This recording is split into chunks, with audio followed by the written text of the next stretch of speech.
अस्सलाम वालेकुम रहमतुल्लाहि वबरकातुह। इशा की नमाज जो हम पढ़ते हैं तो इशा की नमाज मुकम्मल 17 रकात है। तो बाज़ अवकात कभी कभी नींद का गलबा भी रहता है और कभी कभी किसी काम की वजह से भी हम इतना नहीं पढ़ पाते हैं और दिल में ख्याल आता है कि कम से कम इसको अगर पढ़ा जाए तो कितनी रकात पढ़ा जा सकता है। खास करके औरतें, हमारे जो माँ बहनें हैं, उन लोगों के लिए भी मसला खड़ा हो जाता है। बच्चे रो रहे हैं, घर में और भी काम काज होता है, लोगों को खाना खिलाना होता है। तो इस वीडियो में मैं आपको यही बताने वाला हूं कि इशा की नमाज कम से कम कितनी रकात आप पढ़ सकते हैं। बहुत अहम पैगाम और बहुत इंपॉर्टेंट बात मैं आपको बताने जा रहा हूं इस वीडियो में। हो सकता है कि मुझसे पहले यूट्यूब पर किसी ने आपको नहीं बताया हो कि कम से कम आप इशा की नमाज कितनी रकात पढ़ सकते हैं। इससे क्या होगा कि आपको गुनाह भी नहीं होगा और आपकी नमाज बिल्कुल मुकम्मल होगी। कोई कज़ा अलग से पढ़ने की जरूरत नहीं है और घर के सारे काम भी आपको होंगे। दूसरे सवाल का भी जवाब मैं इसी वीडियो में बता दूंगा कि वित्र की नमाज में जो दुआए कुनूत पढ़ते हैं, अगर दुआए कुनूत याद ना हो तो आप ऐसी सूरत में क्या पढ़ सकते हैं, क्या पढ़ेंगे तो नमाज आपकी हो जाएगी। ठीक है, तो दोनों सवालों के जवाब मैं आपको बताता हूं। आपसे गुजारिश कि इस वीडियो को मुकम्मल देखिए, बिल्कुल आसान तरीके से आपको बताऊंगा। सबसे पहली बात यह जान लीजिए कि इशा की नमाज 17 रकात है। 4 सुन्नत, 4 फर्ज, 2 सुन्नत, 2 नफिल और 3 वित्र और 2 नफिल। ठीक है, अब यहाँ पर बात क्या है कि 4 रकात जो सुन्नत सबसे पहले पढ़ते हैं, ये सुन्नत गैर मौक़िदा। ठीक है, सुन्नत गैर मौक़िदा है।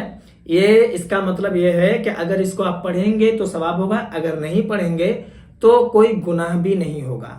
क्यों गुनाह नहीं होगा? इसलिए कि इस सुन्नत को हमारे नबी ने कभी पढ़ा, कभी नहीं पढ़ा। ठीक है, 4 रकात आप नहीं पढ़ेंगे, कोई गुनाह नहीं होगा। इसके अलावा 4 फर्ज पढ़ लें, 2 सुन्नत पढ़ लें, उसके बाद जो 2 नफिल पढ़ते हैं, अगर इसको भी आप नहीं पढ़ेंगे तो कोई गुनाह नहीं होगा। इसके बाद 3 जो वित्र पढ़ते हैं, इसको पढ़ना जरूरी क्योंकि ये वाजिब है। उसके बाद जो 2 रकात नफिल है, अगर आप इसको भी नहीं पढ़ेंगे तो कोई गुनाह नहीं होगा। बात समझ में आई?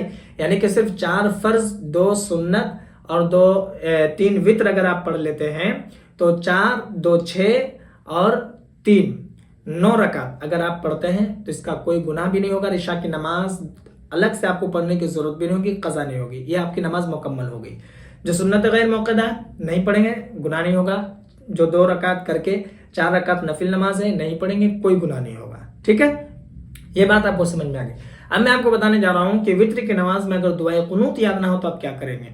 तो ऐसी सूरत में दुआए कुनूत की जगह आप रब्बना आतिना फिद दुनिया हसनतम व फिल आखिरती हसनतम व क़िना अज़ाबन नार, इसको आप पढ़ रहे हैं।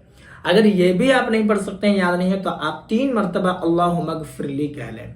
अगर ये तो आप पढ़ ही सकते हैं, अल्लाहुम्मा ग़फ़िरली छोटी सी दुआ है। अगर आप ये भी नहीं पढ़ पा रहे हैं, ये भी अगर उस वक्त याद नहीं रहता आपको, तो सूरह इखलास तो सभी को याद रहता ही है। क़ुल हुवल्लाहु अहद अल्लाहु समद लम यलिद वलम यूलद वलम यकुल लहू कुफुवन अहद, इसको पढ़ लें, इससे भी नमाज आपकी दुरुस्त हो जाएगी। लेकिन मैं आपसे गुजारिश करूंगा कि इन तमाम चीज़ों को आप पढ़ें और दुआए कुनूत भी साथ में याद करते रहें। ठीक है, मैं उम्मीद करता हूं कि मेरी बात आपको समझ में आ गई होगी। इस वीडियो को जितना हो सके मुसलमानों में ज़रूर शेयर करें। बाकी अगर आपके मन में कोई सवाल हो या फिर कोई डाउट हो तो आप मुझे कमेंट पर ज़रूर बताएं और अगर नए हैं चैनल पर तो चैनल को भी ज़रूर सब्सक्राइब कर लें।